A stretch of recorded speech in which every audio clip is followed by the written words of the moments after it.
मुख्यमंत्री एकनाथ शिंदे गटाचे शिवसेना धर्मवीर आध्यात्मिक सेना भक्ती शक्ती संवाद दौरा प्रदेशाध्यक्ष अक्षय महाराज भोसले हे करत आहेत। माध्यमातून हिंदुत्वासाठी व धर्मगुरूंसाठी मंदिराचे विकासासाठी मुख्यमंत्री एकनाथबाई शिंदे यांनी केलेले बहुमूल्य कार्य धार्मिक क्षेत्रातील लोकांच्या समस्या जाणून घेणार आहेत। मुख्यमंत्र्यांची अतिशय निकटवर्तीय अशी त्यांची ओळख आहे। अनेक धार्मिक आंदोलन व उपोषण यात त्यांनी मध्यस्थी केली आहे।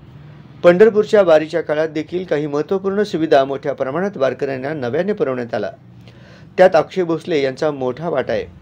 दरम्यान मंगळवारी सोलापूर शहर जिल्ह्याच्या धार्मिक स्थळांच्या भेटीदरम्यान ग्रामदैवत श्री शिवयोगी सिद्धरामेश्वर मंदिर परिसराची पाहणी व श्री शिवयोगी सिद्धरामेश्वरांची महाआरती त्यांच्या हस्ते संपन्न झाली। यावेळी श्री सद्गुरू बसवारूढ महास्वामीजी मठ ट्रस्टचे मठाधिपती श्री शिवपुत्र आप्पाजी, ॲडव्होकेट संतोष होसमनी, सिद्धाराम चाकोते, नूतन जिल्हा नियोजन समितीचे सदस्य मनीष काळजे, सचिन शिवशक्ती आदींची उपस्थिती होती। यावेळी मंदिर समितीचे अध्यक्ष धर्मराज काडादी यांनी अक्षय महाराज भोसले यांचा श्री शिवयोगी सिद्धरामेश्वरांची प्रतिमा देऊन सन्मानित केले। पुढच्या ग्रामदैवत श्री शिवयोगी सिद्धरामेश्वर मंदिर हे तीर्थक्षेत्र विकास क्षेत्राखाली येऊन धार्मिक पर्यटन स्थळ व्हावे यासाठी शासन दरबारी येणाऱ्या काळामध्ये प्रयत्नशील राहून एक काम आपण प्राधान्याने करू अशी ग्वाही यावेळी अक्षय महाराज भोसले यांनी दिलं।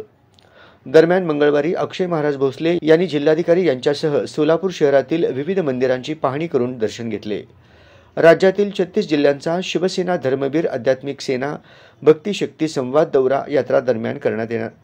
राज्यातील 36 जिल्ह्यांचा शिवसेना धर्मवीर आध्यात्मिक सेना भक्ती शक्ती संवाद दौरा यात्रा दरम्यान करणार असल्याचेही यावेळी प्रदेशाध्यक्ष अक्षय महाराज भोसले म्हणाले। शहराची सुरुवात कुठून करायची?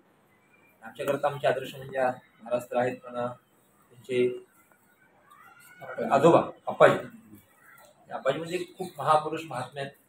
काय होते की खूप माणसांसारखे दिसतात, संतत्वाकडे पूर्ण झुकलेली असते। आपलं सोलापुरात एक मोठं म्हणजे मला वाटतं की आप्पाजी स्वतः आप्पाजीकडे नेहमी नसतं, पण आप्पाजी सांगायचे की तुम्ही आमच्या मठात जावा, मंदिरात गेलं पाहिजे। त्याच्यामुळे माझा योग चांगला आहे की आमची आज सुरुवात मात्र महाराजांच्या आशीर्वादाने सुरू झाली। त्यामुळे ही आता झालेली सुरुवात आहे। आता पुढच्या 36 जिल्ह्यामध्ये याच भगवंताच्या आशीर्वादानं आमची यात्रा यशस्वी होईल हा आम्हाला पूर्णतः विश्वास वाटतो। आणि या परिसरातलं मुख्यत्वे लिंगायत समाज खूप मोठ्या प्रमाणामध्ये आहे।